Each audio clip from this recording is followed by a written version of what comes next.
Hey there, this is Linus Klausenizer from Obsidious and Alkaloid, and you're listening to RichardMetalFan. Hey everyone, welcome back to another episode of Richard Metal Fan Interviews, episode number 105, I believe. And today's guest, we're talking to Linus Klausenizer. Linus is the bassist for the band Alkaloid. He's also in Eternity's End, Illusion's Fallacy, Non-Euclid, Obsidious, and he also used to be in some other bands like Fall of Eternity and Obscura, and probably a plethora of other bands I don't know about. So today we're going to be talking to him about what got him into metal, what made him want to slap at a bass, as well as going through his catalog. So without further ado, let's go talk to Linus. So what's up, guys? I am here with Linus Klausenizer from Alkaloid, Non-Euclid. Used to play for other bands like Obscura, and probably is in like plethora of other bands I don't even know about. So how are you doing today, Linus? Hey there, thanks for having me. I'm doing quite well. It's the end of the year Yeah. 22, so time to look back, a good moment to look back what happened this year. And um, yeah, it was a good year for me, so I'm quite happy. I Yeah. hope it was for you as well.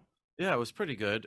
Good, and I've been looking forward to doing this. I reached out, and I was been practicing how to pronounce your last name. It's at Klausenseitzer. Or That sounds interesting. No, it's I know it's a very German, harsh sounding name. It's Klausenitzer. Klausenitzer. I mean, I was a bit Yeah, I close. think I've been it's. practicing that for like the Oh, that last was week very or good. so. Yeah. Yeah, Yeah, it's like how do you call this? A tongue twister or something like that? pretty much. Is that the English term? I guess so, Yeah. man. So basically, this format is I want to do like a rundown of your catalog as well as like your journey as an artist from where you started to now. But I want to go back to the very beginnings. Take me back to like young Linus days. Right. Like, what were the first bands that got you into metal? What made you want to slap at a bass? Yeah. The first band. I mean, I'm a metal bass player, so it's a very cool, a very typical story, I guess. I mean, I read a lot of interviews as well, and I often read the same beginning, at least, that I had, which was Steve Harris and Iron Maiden. A friend of mine got the Live at Donington VHS, and I got the Life After Death VHS, and from that moment on, it was like that's what I want to do.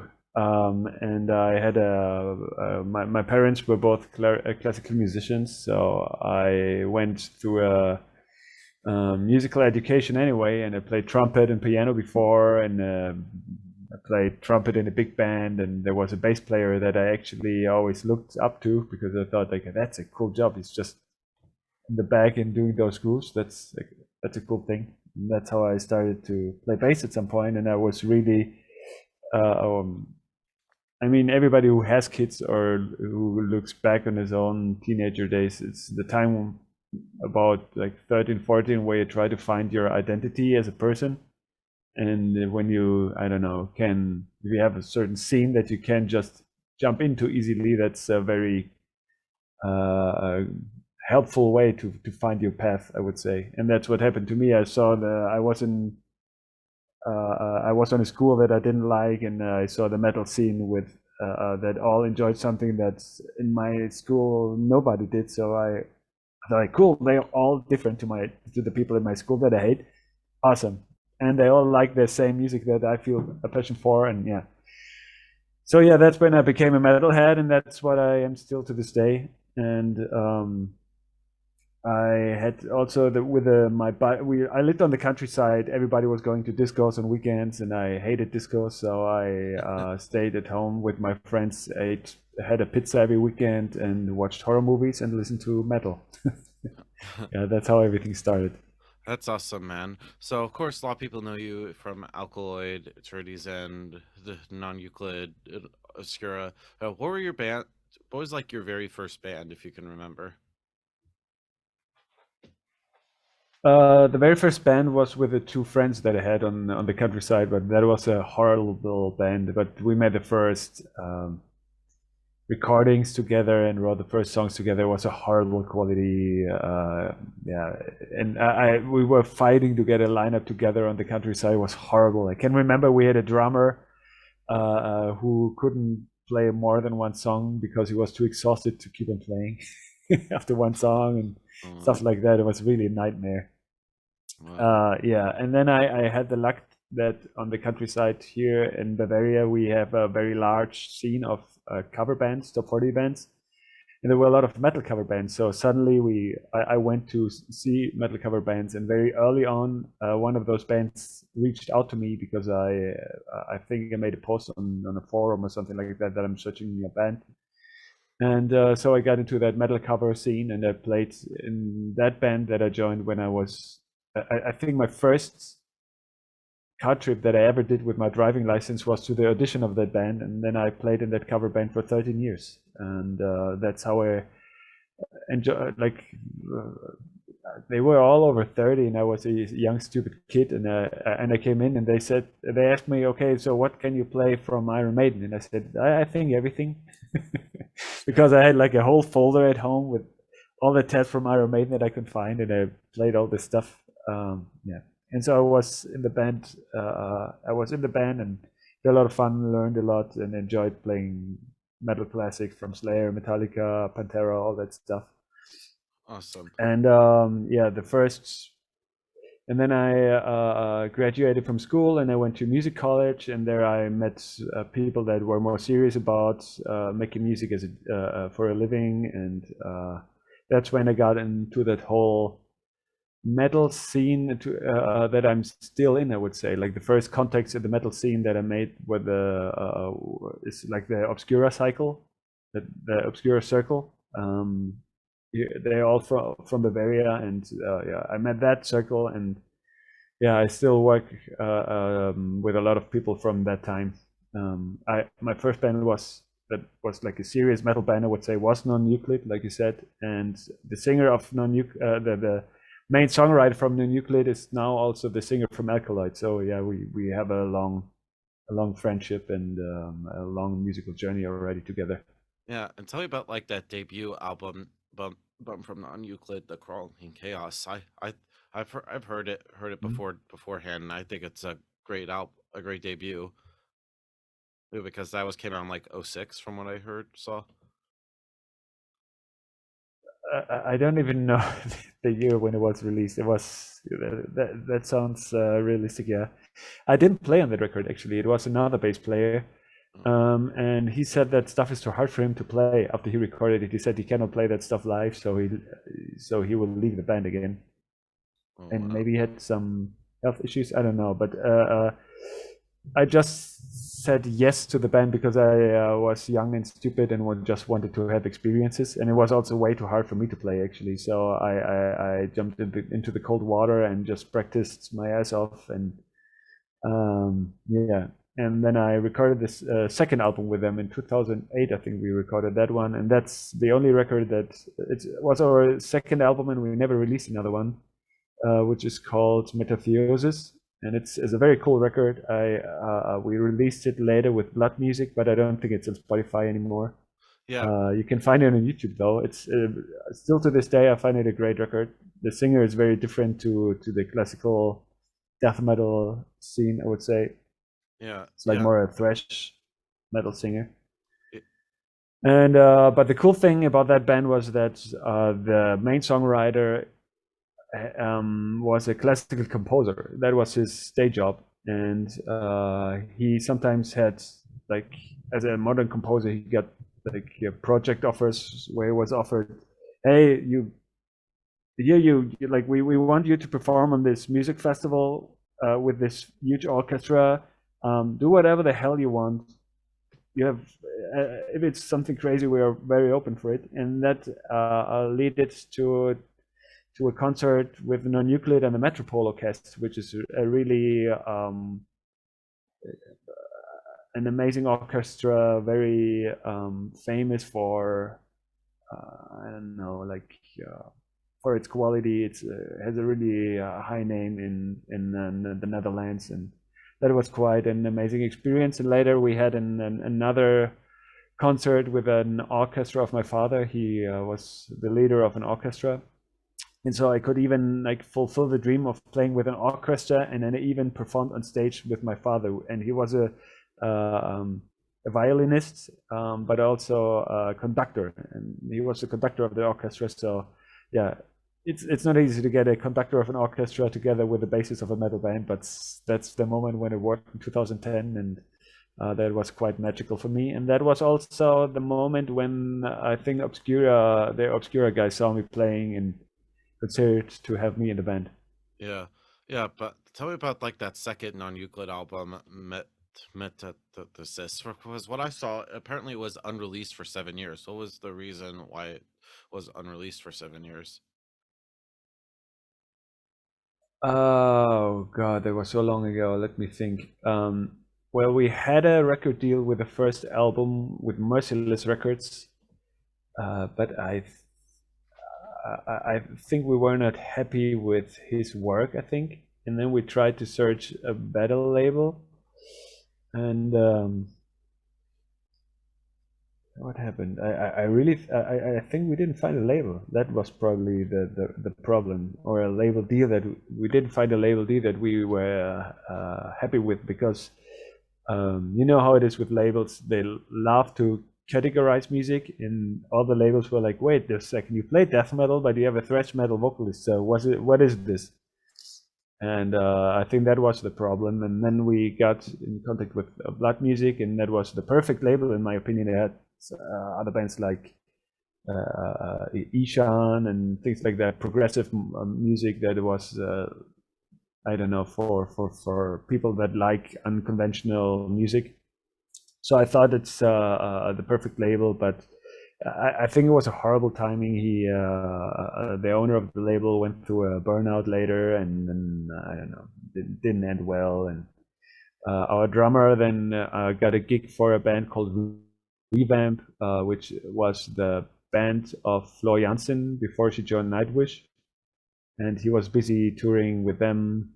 I was in Obscura, and yeah, so we were all so busy that like the whole Euclid projects got more and more in the way of everybody, and like that's why those orchestra recordings that we actually made also have never been released, which is a bummer actually, because they are amazing pieces of music. Yeah, yeah, I can only imagine, man. Yeah, yeah, but then also I think it was around 2014 you started up Alkaloid. How did you get to know the guys in the band? Yeah. I was in Obscura 9 years, and it happened twice that the whole lineup fell apart. And the first time that happened was 2013, when Hannes Grossmann and Christian Münzner left the band, and I bonded with them strongly. They are still to this day one of my closest friends, and And you played on Hannes's album. I knew they wanted to form something new, but I'm sorry? Yeah, yeah, I know you also played on Hannes Grossmann's solo stuff. Yeah, on the solo records, yeah, as well. Yeah, so so that's when the lineup fell apart the first time, and but they, I think we had a break in Obscura or something like that, and then it was clear, like, okay, we still want to keep on playing music together, so what can we do? And also I can remember that I was just very fresh in Obscura, and I thought about splitting back then, I think, but it was not a real option for me because I was still hungry for live gigs, and I liked the idea of having that challenge of being in a band like Obscura, and suddenly I'm one of the main songwriters. That was quite a challenge. But on the other hand, Alkaloid came together, and the singer of the main songwriter of Non Euclid was also a singer, so he joined Alkaloid as a singer and guitarist. And I can remember that Hannes and was very interested in him as a musician, and they were always wanted to work together because Hannes was a huge fan of the Metathesis album, and that's how they started to work together. And I was the bass player. Christian Münzer played guitar, and we even got a third guitarist, which was Danny Tunker, guitarist of Aborted back then, and he was also one of the closest friends of Chris, and I also met him on tour sometimes, and yeah, the lineup made totally sense. And yes, we recorded an album back then, also with the Obscura producer Vicentura, that is also the producer of Obsidious now, by the way, and was also the guitarist of No Nuclid. So you see, it's like one cycle. It's very confusing for an outstanding person to get an overview of all the projects, I guess. But yeah, that's how it is. And yeah, and since then, Alkaloid is also, we like in the beginning we had a crowdfunding campaign. We really wanted to push this. We all loved the album, but again, it was like everybody was super busy, and we got some offers we had some great live shows together, where there was never a huge tour that brought us very much forward, I think. So we had we actually toured through Ireland in the beginning. We played even in Egypt. We had an amazing concert. We played in Cairo. Wow. That was an outstanding experience, and we recorded our first music video there, Cthulhu, that you can still see on YouTube. So yeah, the first record was a crowdfunding campaign with a self-release, and later I think we distributed it through Apostasy Records, I think, and then Season of Mist got interested in the band, signed us, and we released the second album, Liquid Anatomy, a couple of years later. And we just finished album number 3. I just like half an hour ago, I just saw another message from Alkaloids discussing the set list and the master. So yeah, it's like 98% done. In 3 days we meet for a photo shoot for the third album. Yeah, it's gonna be. I know the album already. Obviously, it's very cool and turned out very, very great. I'm excited. I hope it can be released in 2023. Yeah, and I was about to ask that because it has been a few years since the last Alkaloid album. Yeah, it's because there it's the same thing again. I was busy with Obscura. Now Chris is back in Obscura. The other guitarist, he's now busy with Obscura. I have Obsidious and 1,000 other projects, and Hannes Grossman, the drummer, also plays with Triptychon now, and he's a father now as well. I'm a father. It's like, yeah, like life's changed a bit, but still, we love that project, all of us, especially I think Flo, like the singer Marian, Hannes and I, we are very. I don't know. The Alkaloid has a very high priority for us. Yeah, and also 2016, you joined up with Eternity's End, and you did the Fire Within. Tell me about that, because it actually sounds a lot more kind of like epic compared to like some of your other stuff. Yeah, that's very true. When I met Christian Münzer for the first time in 2011, he just finished his first solo record, and I listened to the record and I was like, holy hell, that's exactly the music I grew up with. Why the hell didn't we meet before? This is exactly what I always wanted to do when I was younger.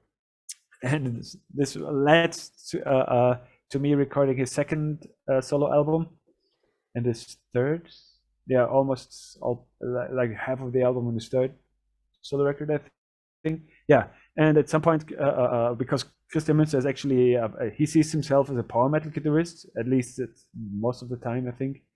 And that's what he likes most, like 80s shred metal records, and yeah. And so he always wanted to push things more toward that side. And yeah, and I like that kind of music a lot, and I like power metal a lot, but to be honest, bass playing on power metal is not the most interesting job, to be honest. So it's most of the time very simple bass. And Chris had a very specific way of songwriting that asked for that standard kind of power metal bass. So when he started with Eternity's End, I said, okay, he asked if I want to join because he just wanted to make, it was basically the idea of keeping on doing his solo record material, but with as a band and with a singer. and I said yes. And yeah, but for me, my main bands are Obsidious and Alkaloid and Eternity's End. I am a member, but it's the baby of Christian Mützner, and I just play a little bit of bass there, and I don't push anything in that band.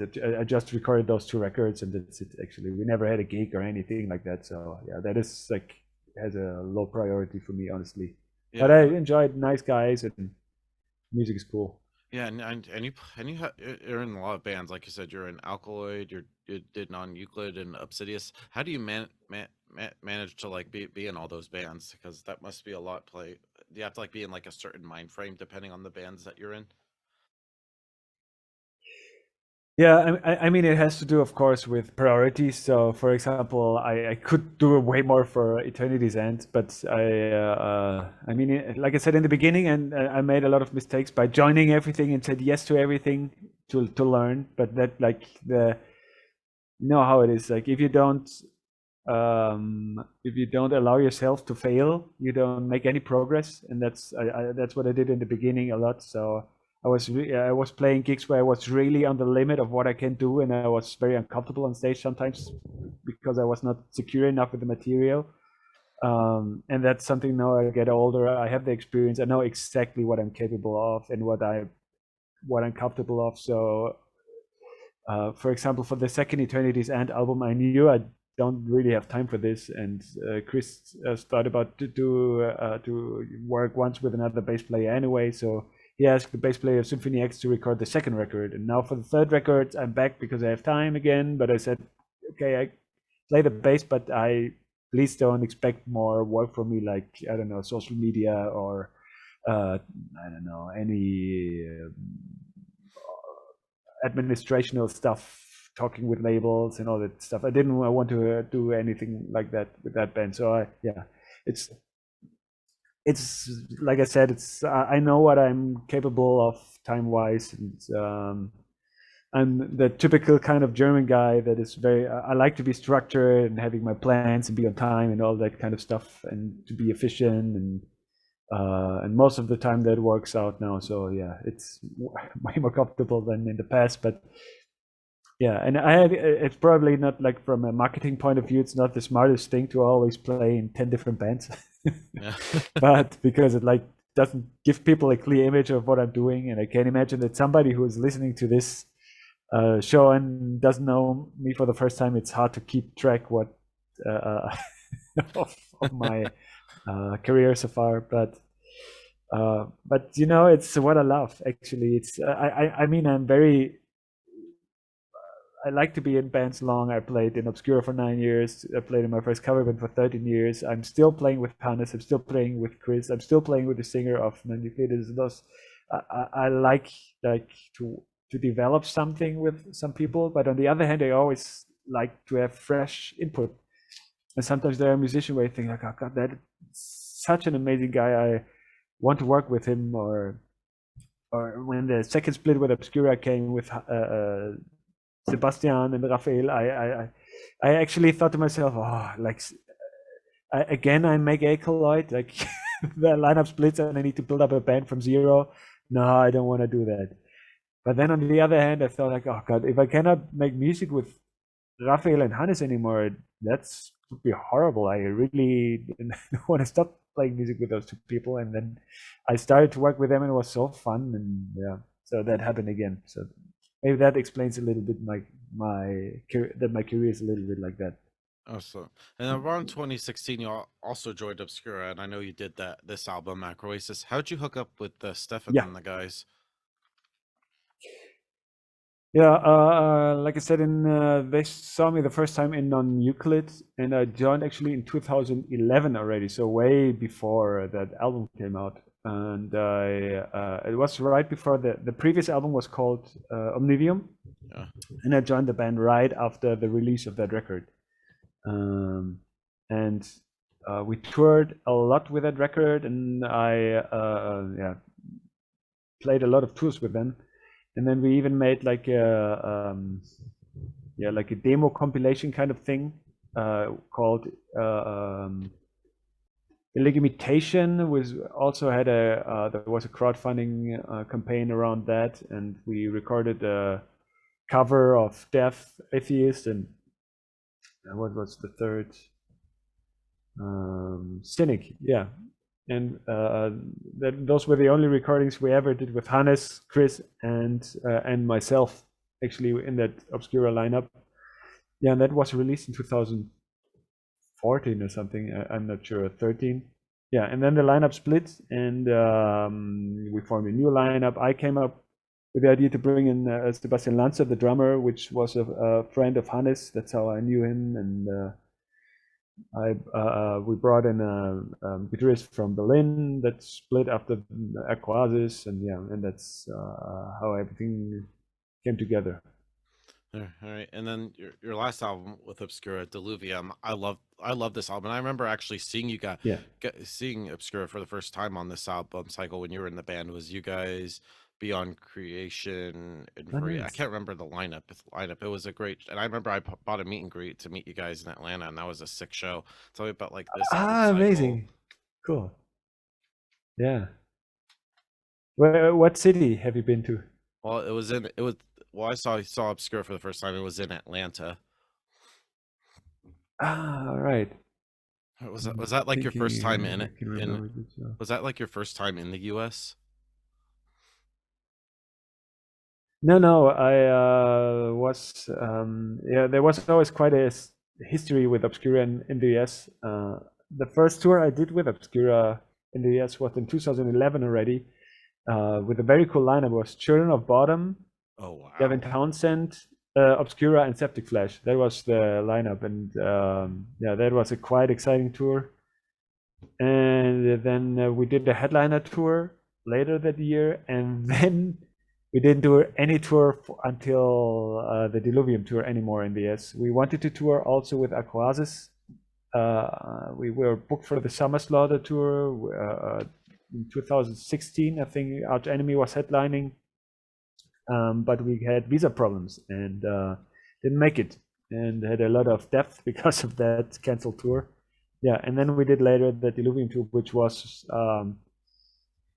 one of my absolute favorite tours. That was incredible. I loved that line. It was Obscura, Beyond Creation, Artspire, and Infery, Oh and wow. also Exist. Yeah, that was Yeah. the lineup. Yeah, and it was a great tour. I really enjoyed that one. Yeah. Yeah, that was great. And then of course you And also also talking about the record, yeah. you're saying sorry. No, I just wanted to say, I like, because you said you like Diluvium. It's actually also my like, I recorded those two albums, Aquasis and Diluvium, and I prefer Diluvium way more to Aquasis actually. Yeah. Even though Aquasis is like the hit of the band now, but for me, it's Diluvium is way stronger actually, more to the point, and yeah, just a better album, better songwriting, and I still like this album a lot to this date. It's Yeah. yeah. It was Yeah. also nice to play the songs live. It worked out great. Yeah. And tell me also about, because also in 2018 you did a KOT with a Damniato Memoriae. Tell me about that because nobody really talks about that band. Ah, yeah, yeah, yeah. I mean, I am a session bass player as well. So I don't know, for those people who are not familiar with what that is.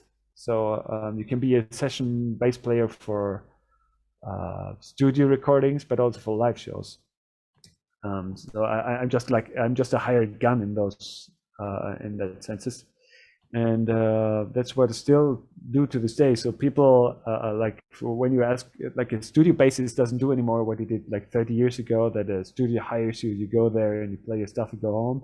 No, it's because it's one of the benefits of the internet, that and the technology, that way more people can make recordings, and you can just simply record professional bass lines from home, professional bass productions from home, and you can send them around the world through the internet. And yeah, that's what I do on a regular basis as well. And that's what happened also with Coyoteon. It's a band from Lebanon. And how did I get in touch with them? I don't know anymore, actually. I don't know. They just wrote to me and asked me to record the record, and I did, and I also recorded another album with them, and also with another side project from the main songwriter of the band, and we became friends over that time, and I even played in Lebanon with them live once in 2017 or something like that. Wow. It was quite cool experience for me too. Yeah, that was actually one of the best things in my career, that I always could see so many different cultures. I played on 5 different continents with my music. It's really one of the things I'm most happy about, and what I still most grateful looking back. And yeah, that was I always loved that. And Coyoteon even won I remember I joined them there. They won like the Global Metal Award for Metal Hammer a couple of years ago. For that record, actually, and yeah, they deserve it very well, very much. They exist since a long time, this band, and they in those countries where metal is not like very common. It's sometimes so hard to play shows and to be not judged by the society, and not I don't know. Often metalheads are in danger. Like in Egypt, a lot of people were telling me how they how they went to jail because of just being a metal fan. And yeah, it's insane if you compare that to the life that I have, which is here, being free in Germany, having musical education, and being even supported by the government to play metal live shows. And there it's like the complete opposite, and still people fight for their music taste and for what they want to do. Was very inspiring to do those kind of shows. Yeah. And then also 2018, you also did Illusion Fallacy, and you did a Salt Out album in 2018. Tell me about how you hooked up with those guys, because apparently they're based out of California or something in America. Yeah, where they were from, San Diego, I think. Yeah. Oh yeah, Yeah, San so that was Diego. another session job that I did. Yeah, it was. I think if I remember the name right, it was Keegan Otrosky. Is like the main songwriter of that band, and I remember it was a quite tough one to record because he wrote down all the bass lines, and that normally doesn't happen. If I get a session job, normally people just tell me, "Hey, here's the demo. Please record something on it." But he was searching for a 7-string bass player, and that's not something you can find easily. But that's Yeah. like my specialty. I'm a multi-string fretless bassist in metal, which is like kind of a niche. Yeah, so that's how I got into recording that record, and that was fun. And the interesting part was that I recorded on a drum machine, and later Marco Miniman recorded the drums for the record. So and actually it was recorded very tight, so it's actually worked out that like I recorded on different drum kit, and then the drums were recorded on the rest. Worked out well. It's cool music also. Yeah. Yeah, I definitely dig it. And then I know going into 2019, you did a Death Tribes Beyond Pain and Pleasure. Tell me about that. Yeah, there was another session job, and that is again related to Anthony from Chaotion. That's his side project, Death Tribe. It's a little bit more like both bands are very unique in their sound. Again, the vocalists are very different to that kind of genre that you would like. It's not a typical death metal vocalists in both cases. So it's a lot of high screening going on, and it's a very unique sound. I have no idea why. Maybe it's the musical influence that they had in Lebanon as kids or something like that. But those two bands have a very different sound, and yeah, and he always had good session musicians. I remember Adrian from At the Gates plays drums for Chaotion, and the drummer of Leprous plays on Death Tribe, and yeah, Bart from Leprous, and yeah, he always has good people on his records, and it's fun for me to record those songs because they are very different, and to share,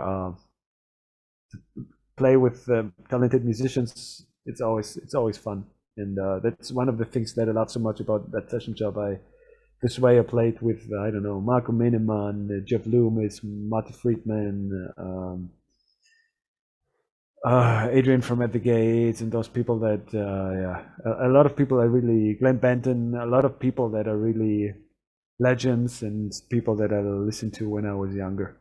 Yeah, and I heard that album. It's really just combines like everything from death metal, technical death metal, thrash metal, heavy metal, black metal. I'm pretty sure like everybody on that album pretty much brings like a different influence.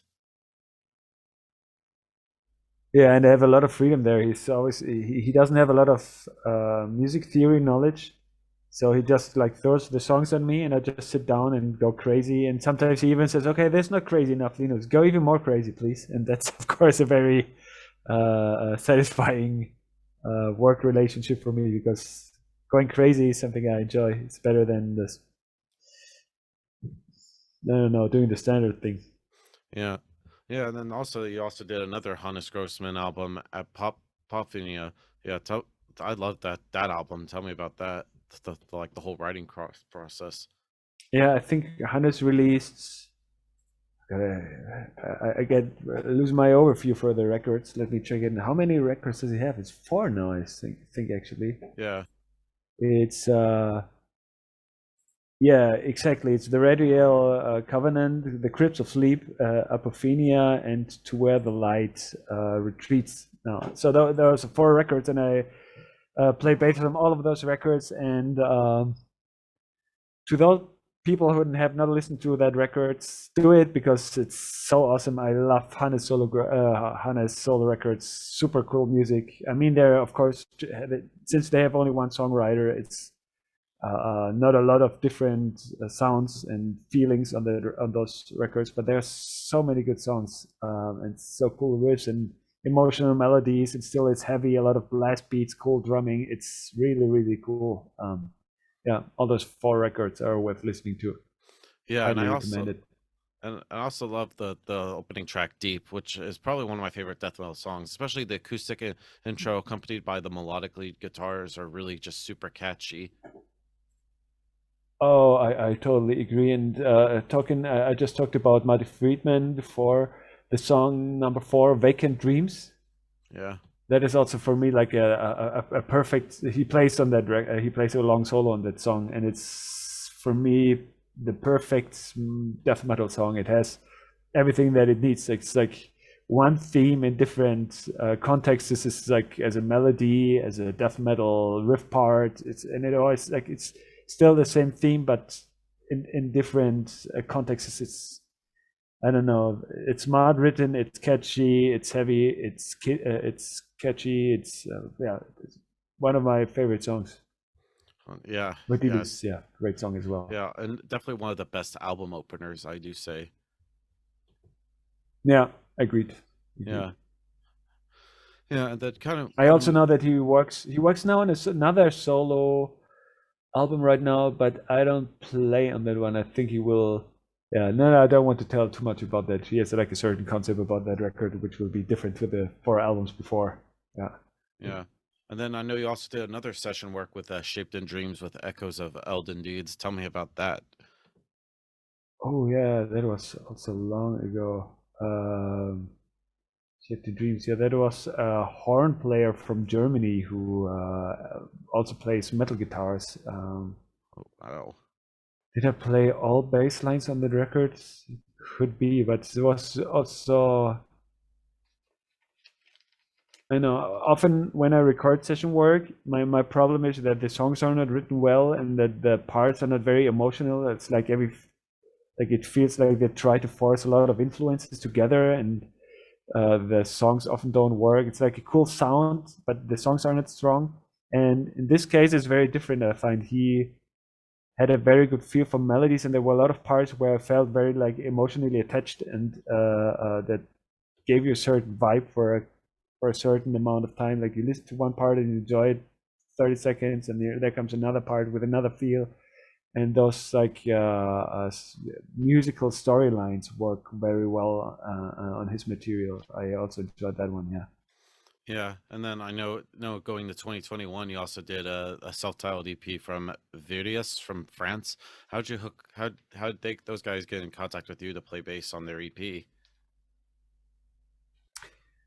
Yeah, like I said, I do session work on a regular basis. This was one of them as well. I think Kevin Paradis plays drum on that one, if I remember correctly. Yeah, they just wrote an email to me. I mean, I've written it down on my website that I do session work. They just wrote an email to me, asked me about if I'm interested in. I always listen to the material first if I can, if I can relate to it or not, and if I feel something listening to it. And when I do, I record that stuff, and that was the case there as well. Um, yeah, like very old schoolish kind of metal. I can remember, yeah. And I also recorded. They had I can remember. I also recorded some video material for it. I think they made like a video for it. I think, yeah. Yeah. Yeah, and then of course I also want to talk about like your latest band, Obsidious, which has Yeah. some of your fellow ex Obscura members, Raphael and Sebastian. How'd you form that band? Uh-huh. Yeah. Again, an Obscura lineup fell apart in 2009, no, 20, of course. Yeah, we were on tour on 2020, our last European tour, but before already, I started to feel uncomfortable being in Obscura, and I knew the other two members felt the same, and we talked a couple of times on tour, and we questioned ourselves a lot if we want to keep on doing this. And we were at the end of a 4 album cycle which had a concept together, and then we said, okay, we need to redefine our band sound a little bit with Obscura now that that album cycle is finished, and we want to redefine ourselves a little bit. And I think 2 weeks after the tour, we started to send around different songwriting ideas to each other. And I remember that Stefan, the only founding member that was left, sent me some stuff, and I really didn't like anything. And that was the moment when I said, okay, then I had problems with a lot of things in the band, like I don't know how things were organized. Where I just simply didn't see a future anymore for that band, any progress anymore. I didn't see it, a possibility how this band can be bigger. I felt uncomfortable when we were not on tour, and then I saw, okay, the songwriting doesn't lead to where I would like it. And then I talked with the other two guys, and they had the same feelings. And then we thought, okay, then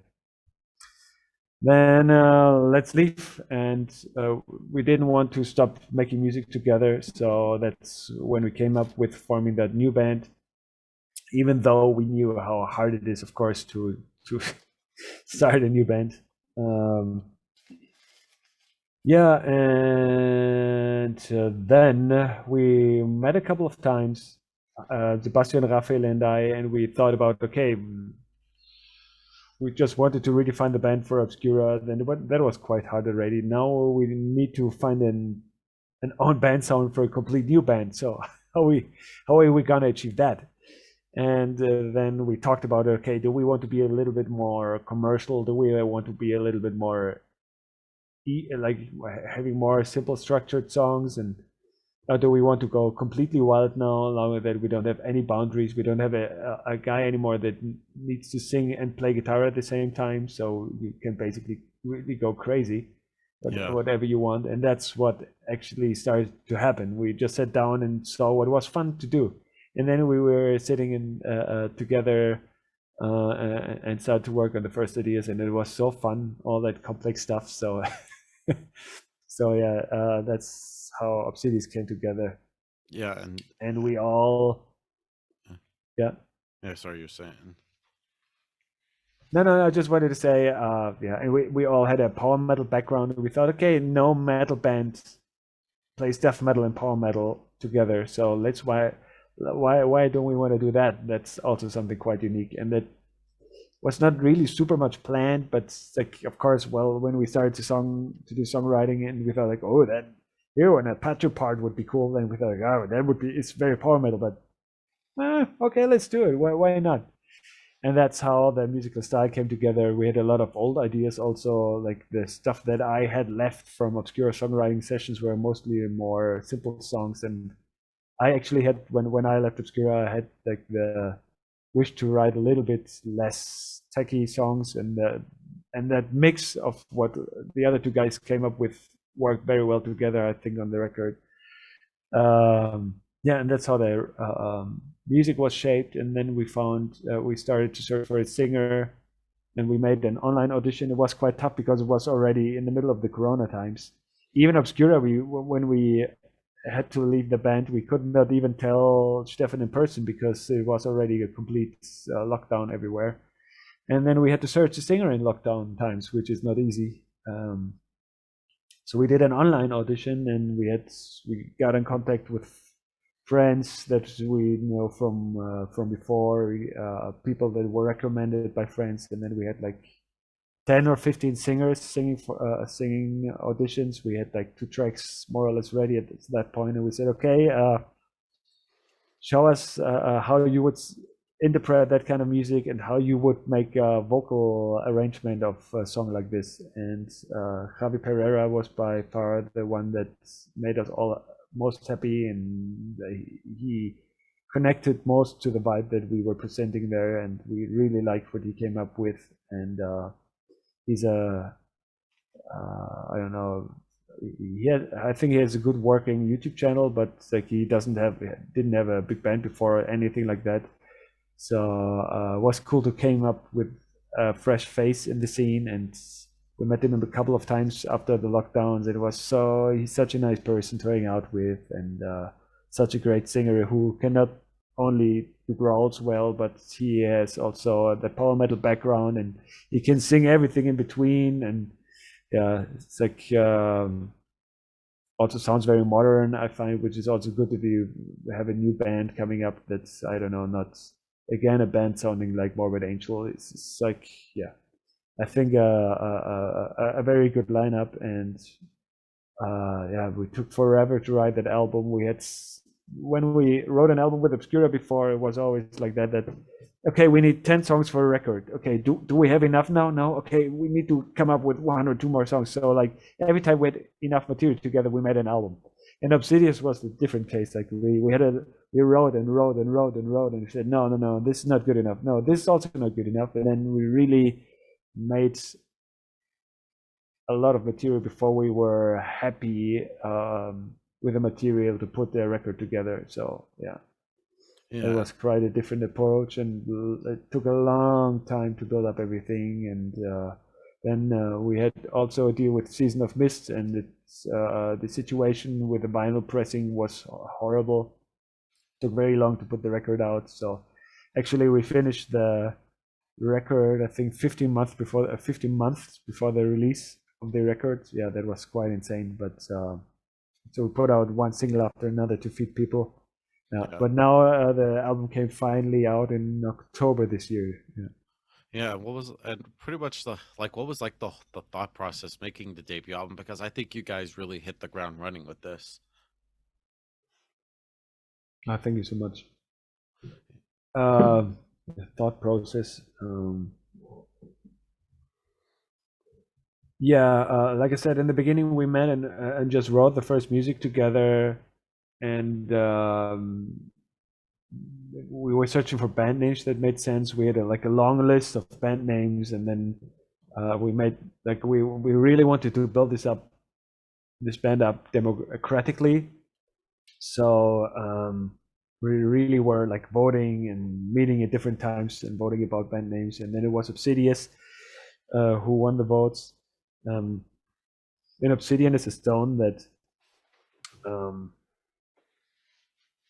is created by lava and water when they meet, and it's like, of course, as you can imagine, a very explosive reaction when lava and water meets, and they form the obsidian, which is a very dark and heavy stone.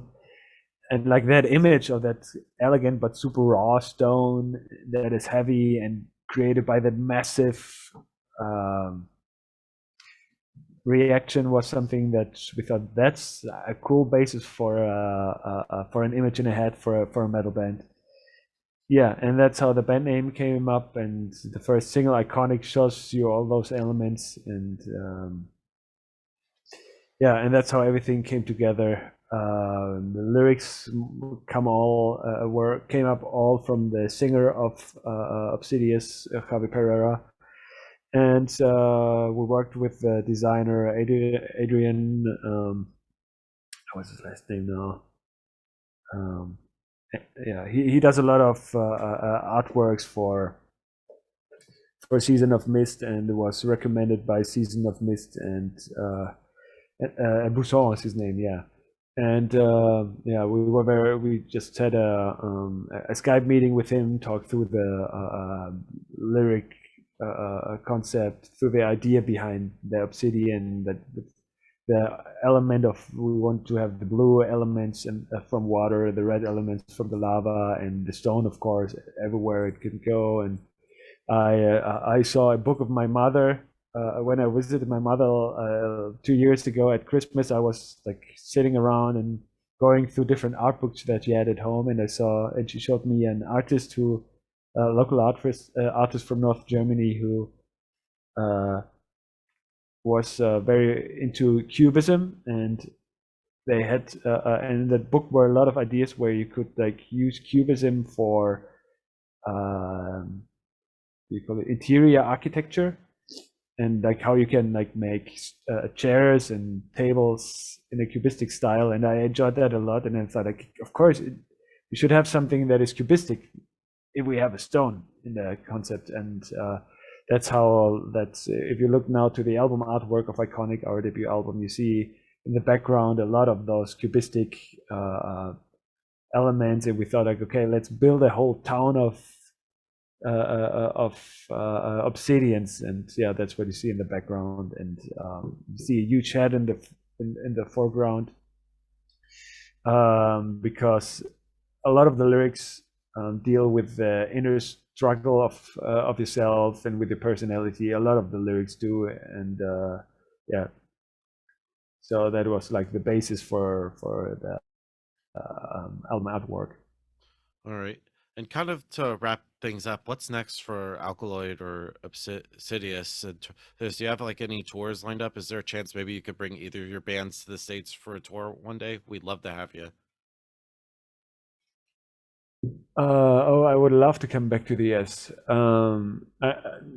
Quite honestly, it's a tough time now, because touring is more expensive than ever now with the inflation here in Europe. And coming to the US is always very complicated for a European band, with the visa process and the flight costs. And yeah, it's just more expensive to tour through the US than through Europe. And we are not in an age anymore that we want to sleep, I don't know, on the floor of some friends in the US. And then play a complex death metal show on the next day where you need to be physically there 100%. Yeah. So yeah, we would love that. We have a good with Obsidious. We have a good booking agency now, and we hope we started to book the first festivals now. We play at the Prognosis Festival in the Netherlands, for example. So yeah, we're gonna play shows. Maybe there will come an opportunity in North America. I would love it. But yeah, yeah, I don't know how high the chances are that that can happen. The same counts for Alkaloid. We're gonna, like with Obsidious, we're gonna make songwriting for a second album. That's what will happen next. With Alkaloid, we're gonna wait for the release that hopefully will happen in the end of 2023 in autumn. That would be cool. And if the tour comes up for that band, that would be amazing as well. Then in the meanwhile, I'm gonna keep on working as a session basis. So right now, interestingly enough, after the pandemic, I do more live session work now than studio. I play with a death metal band called The Spirit. I will be on tour with The Spirit in May. Also, it's a co-headlining tour with Dark Fortress. And I play a lot with a German symphonic metal band called Beyond the Black.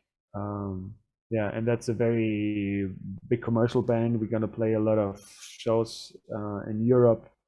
I know Wacken is one of those shows, for example. We're gonna play Nova Rock in Austria. That is a pretty big thing. Yeah, that's gonna be fun as well. And then other big thing coming up next year is my own record. I made my first solo record now. It's also like 95% done. An Yeah, exclusive and here, that's gonna be folks. released.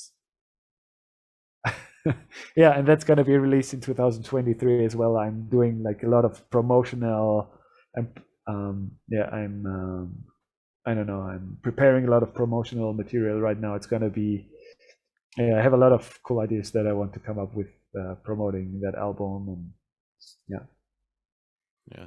Yeah. So anyway, thank you so much for your conversation, Linus. It was great to talk to you. There's just any final words you want to say to close this out?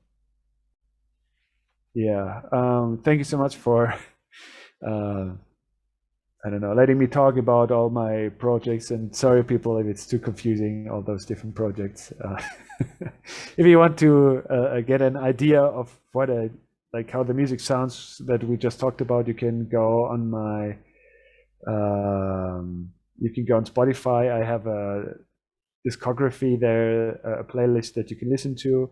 I have a Discord server where you can come and chat with me, and different, like mostly focused on bass playing, but we also talk about metal and different things. If you want to come over, say hello there. Otherwise, I have a newsletter, and so I'm on the typical social media channels. I have my websites. That is more or less the place where you find all those things. Yeah, what else can I say? Yeah, that's also where I inform about my solo record, and yeah. And if you want to know more about that, check in the newsletter. There I have like I don't know, features for the different kind of things, and you get like coupon codes extra and stuff like that. But yeah, that's that's basically it. Thanks again for showing interest. If you listen to the whole show, thanks so much, and I hope you enjoy some of the music that I do. And thanks, Richard, for the interview. Yeah, anytime. So everybody, Linus from Alkaloid and Obsidious. We'll see you next time.